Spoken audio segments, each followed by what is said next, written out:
오늘 말씀의 제목은 마땅하도다. 그리스도께서 우리를 위해 당신의 목숨을 내놓으셨다. 우리도 형제를 위해서 우리의 목숨을 내놓는 것이 마땅하다라고 하는 요한 1서의 말씀입니다. 마땅하다. 우리는 나는 누구에게 가장 화를 많이 낼까? 누구에게 화를 많이 낼까요? 원수들이 많잖아요. 그리고 미워하는 사람들이 있을 수 있지 않습니까? 그런데 가까운 사람에게 화를 낸대요. 가장 가까운 사람인 엄마한테 화를 많이 낸답니다. 엄마한테. 제 이야기가 아니라 엄마에게. 왜냐하면 누구보다 사랑하는 그러한 엄마이기 때문에 가장 많이 엄마에게 화를 낸다는 것이지요. 뇌과학자 정승재 박사는 우리 뇌에 나를 인지하는 영역과 타인을 인지하는 영역이 있는데, 나와 가까운 관계일수록 나를 인지하는 영역에 가깝게 저장이 된다는 거예요. 내가 나라고 인지할 정도로 가깝기 때문에 내가 마음대로 통제하고 싶어 한다는 것입니다. 나와 한 몸이라고 생각하기 때문에 내 마음대로 통제되지 않으면 불같이 화를 낸다는 거예요. 누구에게? 엄마에게. 오늘은 어버이 주일이잖아요.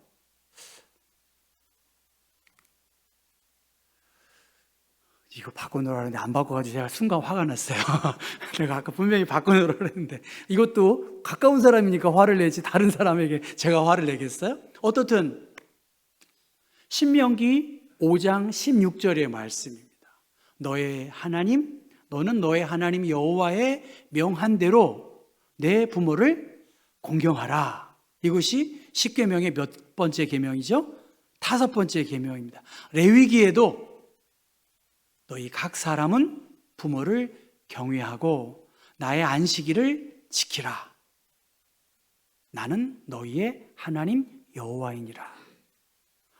에베소서, 마태복음, 너무나 많은 성경을 통해서 예수님께서 또 하나님께서 말씀을 통해서 부모를 잘 공경하도록 그렇게 말씀하셨습니다. 요한복음 19장에 예수님께서 십자가에 달려 죽으시기 전에 당신의 어머니와 그 곁에 서 있는 사랑하는 제자들에게 먼저 어머니에게 말씀하십니다. 어머니, 이 사람이 어머니의 아들입니다. 그렇게 그 예수의 어머니인 마리아에게 말하고요. 또 제자들에게 말합니다. 이분이 내 어머니시다. 이 말씀을 마치고 이때부터 그 제자는 마리아를 자기 집으로 모셔서 봉양을 했는 것이죠. 그러면 그 제자는 누구지요? 여러분, 누굴까요? 누굴까요? 네? 역시 이 한국 분들이 못 맞히시고 중국 분, 독일 분, 요한입니다. 요한. 여러분 아시죠? 사도 요한에게 말한 거예요. 어머니다.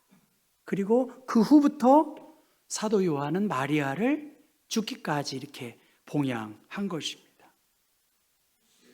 예루살렘의 핍박이 심해지자 요한은 마리아를 데리고 소아시아 하면 어딜까요? 소아시아의 가장 큰 도시는 에베소입니다. 그러니까 에베소에 가면, 여러분 저도 에베소를 갔는데 지나가다가 저기가 사도 요한의 교회입니다, 저기가 마리아의 집입니다, 저 가보지는 못했어요. 코스가 아니었기 때문에 아쉽더라고요. 일부러 글로 가는데. 오늘의 트르키의 에베소 지역에 사도 요한의 교회, 그리고 마리아가 끝까지 머물렀던 그 집이 유적지 중에 유적지입니다. 그러니까 예수님의 제자 12제자 중에 순교를 당하지 않고 가장 오래 산 사람이 사도 요한이고, 우리가 알고 있듯이 그가 밤모섬에 유배되어서 요한계시록을 쓰게 되었지요. 여호와의 사랑하는 자 사도 요한은 예수님의 말씀을 지켜서 마리아를 극진하게 끝까지 모셨던 그런 귀한 믿음의 사람인데, 그 사도 요한이 요한 1서를 통해서 형제 사랑하기를 강조하고 있습니다. 형제 사랑하기를 강조하고 요한 1서 4장 8절 정도는 외우시면 좋습니다. 하나님은 무엇이라고요? 사랑이시다. 영어로 하면 God is love. 그래서 여기에 하나님은 사랑이시다, 그 교회 많이 쓰고 있지 않습니까? 예수 그리스도께서 우리를 사랑하셔서 자신의 모든 것을 내어주셨으니, 죄와 사망에서 우리를 건져주시기 위해서 말뿐만이 아니라 얼마나 우리를 사랑해 주셨는지 구체적으로, 실제적으로 십자가의 사랑을 통해서 우리에게 보여주셨습니다.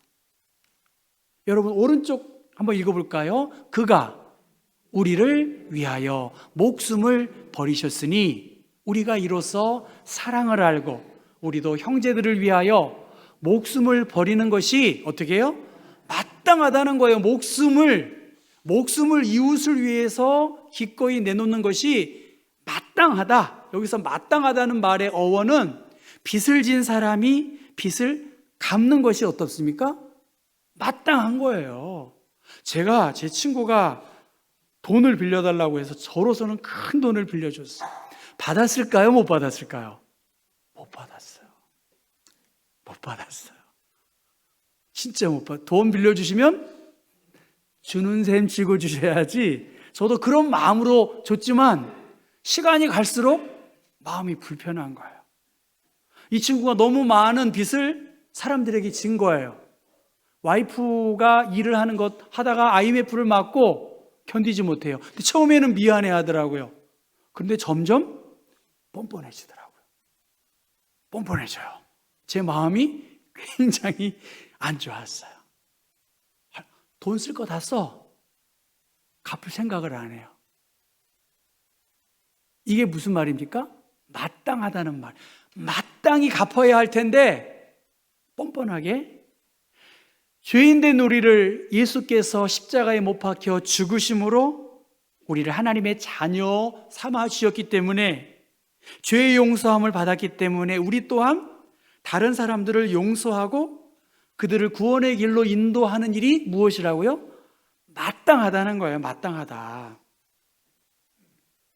사랑하는 자들아, 하나님이 이같이 우리를 사랑하셨은즉 우리도 서로 사랑하는 것이 마땅한데, 가장 가까이에 있는 사람, 자기를 위해 선신한 사람 어떤다고요? 화내고 불편한 감정들을 계속 드러내고 있다는 거예요. 어버이날, 여러분 여러 생각들이 들지 않습니까?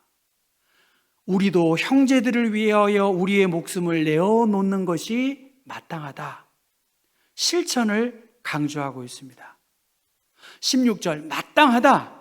여러분 일부러 제가 PPT 안 써는 건데 성경도 보셔야 되기 때문에 여러분 17절 말씀 성경 읽어볼까요? 같이 읽어보겠습니다. 누가 이 세상의 재물을 가지고 형제의 궁핍함을 보고도 도와줄 마음을 닫으면 하나님의 사랑이 어찌 그 속에 거하겠느냐? 더 설명 안 해도 여러분 무슨 말씀인지 아시지요? 단지 입술로만, 여러분 저 글 보십시오. 너희는 나를 주인이라고 부르면서도 나의 말에 순종치 않았다.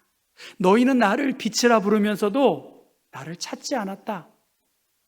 너희는 나를 길이라고 부르면서도 그대로 걷지 않았고, 너희는 나를 생명이라고 부르면서도 나를 소망하지 않았고, 너희는 나를 지혜라 부르면서도 나를 따르지 않았고, 너희는 나를 애인이라 부르면서도 나를 무화하지 않았다고요? 사랑하지 않았다. 너희는 나를 부하다 하면서도 내게 요구하지 않았어요. 여러분, 하나님은 크시다. 하나님은 우리가 생각하는 것보다 크신 분이신데, 부요하신 분이신데 기도하지 않고 있다는 거잖아요. 너희는 나를 영원하다 하면서도 나를 구하지 않았고, 너희는 나를 자비롭다 말은 하면서도 뭐죠? 나를 신뢰하지 않고, 너희는 나를 고귀하다고 하면서도 예배하지 않는 거예요. 예배당에 나온 사람만 다 예배 드리는 건가요? 하나님께 최고의, 어떻게 예배 시간에, 예를 들면 그렇지 않습니까? 어떻게 나를 귀하다고 예배하면서 예배하고 있느냐? 스스로 여러분 생각해 보십시오. 자녀들아, 우리가 말과 혀로만 사랑하지 말고 18절 행함과 진실함으로 하자. 사랑은 행동이고 사랑은 희생이 동반되는 거 아니겠습니까? 19절 20절 말씀 읽어볼까요? 이로써 우리가 진리에 속한 줄을 알고 또 우리 마음을 주 앞에서 굳세게 하리니 이는 우리 마음이 혹 우리를 책망할 일이 있어도 하나님은 우리 마음보다 어떻게 해요? 크시고 모든 것을 아시기 때문이다. 여러분, 주님이, 저는 목사가 되면서 좀 더 요새는 더 좀 두려워요. 주님 앞에 부끄럽다는 거죠. 어떻습니까? 우리의 모든 것을 아시는 하나님, 입술로 말은 누가 못해? 저 할 말 많아요. 그러나 중심을 보시고, 말을 했다는 것은 행동이 동반되어야 하고 애씀이 동반되어야 되겠지요. 말과 혀로만이 아니라 행함과 진실함으로 하자. 야고보서의 말씀은 너무나 많이 있지 않습니까? 그냥 평안히 가라, 덥게 하라, 배부르게 하라, 아무것도 하지 않으면서 그런 말 할 수 있겠습니까? 이와 같이 행함이 없는 믿음은 그 자체가 죽은 것이다라고 그렇게 말씀하세요. 사도 요한은 오늘 우리에게 특별히 어버이 주일과는 좀 관계가 없어요. 왜냐하면 외국 그 스케줄이 다르기 때문에. 그러나 이것을 오늘 응용해서 제가 말씀을 드리는 거예요. 예수 그리스도의 십자가 다시 한번 묵상해야 되겠지. 하나님은 우리를 얼마나 사랑해 주셨는지를 저 십자가를 통해서 보여주셨고, 사도 요한은 형제들을 위하여 목숨을 버리는 것이 마땅하다는 거예요. 자기 희생이 없이, 자기 수고로움이 없이 하나님의 영광과 하나님의 나라는 확장되지 않는다는 것입니다. 하나님은 우리 마음보다 크시고 모든 것을 아시는 분이시기 때문에 사도 요한은 생명의 역사를 이루기 위하여 당신이 바로 한 알의 밀알이 되어 예수 그리스도의 사랑의 풍성함을 너희들을 통해서 드러내도록 그렇게 말씀하고 있습니다. 여러분, 22절, 23절 읽어보겠습니다. 무엇이든지 구하는 바를 그에게서 받나니 이는 우리가 그의 계명을 지키고 그 앞에서 기뻐하시는 것을 행함이라. 그의 계명은 이것이니 곧 그 아들 예수 그리스도의 이름을 어떻게 해요? 믿고 예수 그리스도의 이름을 믿는 것, 그리고 그가 우리에게 주신 계명대로 어떻게 하죠? 서로 사랑하는 것이니라. 예, 하나님께서 우리에게 분명히 말씀하셨어요. 하나님을 기쁘시게 하는 것입니다. 여러분, 한번 오늘 우리의 여러 경험 또 이론을 통해서 마음 편하는 대로 해, 생각 나는 대로 해, 네 몸이 가는 대로 해, 뭐 이렇게 이야기하잖아요. 뭐 일정 부분 저 인정합니다만, 적어도 그리스도인들이라면, 그리스도의 인침받은 존재들이라면 하나님이 기뻐하시는 일을 좀 해봐. 그렇게 해야 되지 않겠습니까? 하나님이 좀 기뻐하실 일들을 위해서 한번 살아봐. 그렇게 말해야지 그냥 너 하고 싶은 대로 해, 난 자율이야, 이렇게 하는 것이 참 좋은 말이긴 하지만, 하나님이 기뻐하시는 일들, 신앙인은 자기가 좋아하는 것보다 하나님이 기뻐하시는 것을 우선적으로 선택하는 것입니다. 먼저 그의 나라와 그의 의를 구하라. 그러니까 여기서 말하는 먼저는 예수 그리스도의 이름을 믿는 것, 두 번째는 우리에게 주신 계명대로 서로 사랑하는 것입니다. 믿는 것과 사랑하는 것 분리될 수 없습니다. 그리스도를 사랑한다, 교회를 사랑한다, 믿는다 라고 하는 것이 행동과 연결될 수밖에 없다는 것이죠. 우리 마음속에는 하루에도 수없이 자기 희생적인 내 모습이 있고, 이기적인 내 모습이 있습니다. 용감한 내가 있고 아주 비겁한 내가 있어요. 너그러운 사람이에요. 그런데 옹졸하기도 해요. 부지런하지만 게으르세요. 의로운 것 같지만 불의합니다. 참된 나도 있지만 거짓된 내가 있다는 거예요. 이 두 가지 자아가 우리 앞에 꿈틀거리고 있습니다. 항상 싸움을 하고 있어요. 이제 대통령 선거가 얼마 남지 않았습니다. 대한민국은 거의 반반이에요. 제 의견이 아니라. 아슬아슬하게 대통령이 갈려요. 근데 나와 다르다고 다 나쁜 사람에 대해서 우리가 함부로 말할 수 없죠. 그렇게 말하는 당신은 두 가지 자아 속에서 잠시 좋은 자아가 드러날 뿐 아니겠냐는 거예요. 다 천국에 들어간다는 것이 아니라, 다 그리스도인이 아니라 하늘에 계신 내 아버지의 뜻대로 행하는 자라야 하나님의 나라에 갈 수 있고 너희들의 믿음을 반석 위에 세우라고 예수님께서 말씀하셨습니다. 과연 하나님께서는 오늘 우리들에게 사도 요한을 통해서 사랑하라, 사랑 안 하고 싶은 사람이 어디 있겠어요? 그렇지 않습니까? 여러분 모두 사랑하고 싶으시죠? 은혜 받고 싶으시죠? 성령 충만 받고 싶으시잖아요. 그런데 이 두 가지 자아가 우리 마음에 계속 싸우고 있는 거예요.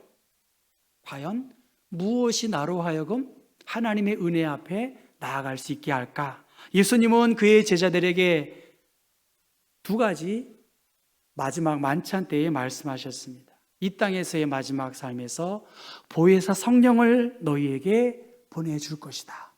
그리고 너희가 내 이름으로 무엇이든지 구하면 이루어 줄 것이다. 24절 뒷부분입니다. 우리에게 주신 성령으로 말미암아 그가 우리 안에 거하시는 줄을 우리가 아느니라. 그의 계명을 지키는 자는 주 안에 거하고 주는 그의 안에 거하시나니, 우리에게 주신 성령으로 말미암아 그가 우리 안에 거하셨기 때문에 그리스도의 사랑 안에 기꺼이 마땅히 그 일을 행할 수 있다는 것입니다. 왜? 하나님의 영으로 인도함을 받았기 때문에, 하나님의 아들이라 칭하였기 때문에, 성령께서 하나님이 기뻐하시는 뜻으로 우리를 이끄시기 때문에 나는 알 수 없지만 그 능력을 힘입어 하나님을 의지한 자는 그 일을 행할 수 있다는 것입니다. 여러분, 덕수궁에 제가 이건 가다가 보기도 했는데 덕수궁에 저 연탄재가 있더라고요. 그래서 왜 연탄재를 쓰레기통에다 안 버리고 저기다 버리지? 그렇게 했는데 여러분 글씨는 잘 안 보이는데요. 뜨거울 때 꽃이 핀다. 그렇게 써 있답니다. 저 글씨가 여러분 잘 안 보이시죠?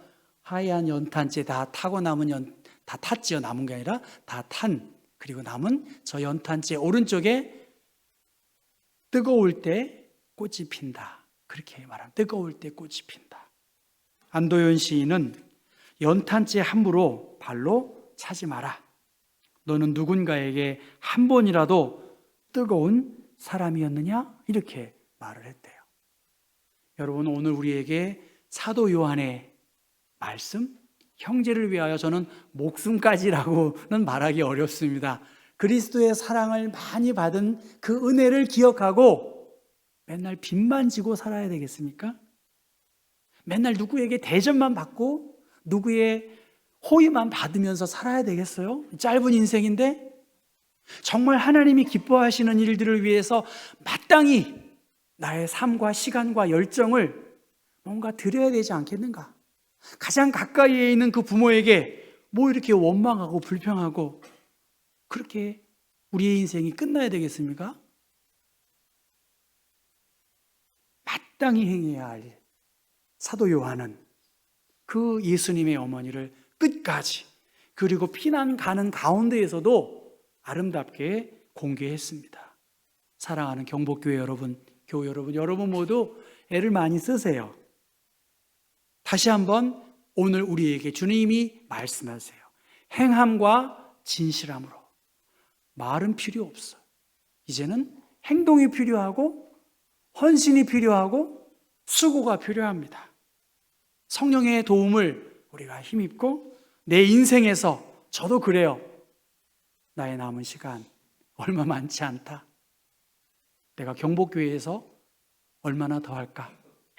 그러나 할 수 있는 최선의 모습으로 하나님께서 주어진 이 짧은 시간 우리에게 사명을 주셨으니 교회를 사랑하고 또 신앙의 어르신들을 존경하고 아름다운 믿음의 공동체를 세워나가실 수 있기를 주님의 이름으로 부탁합니다.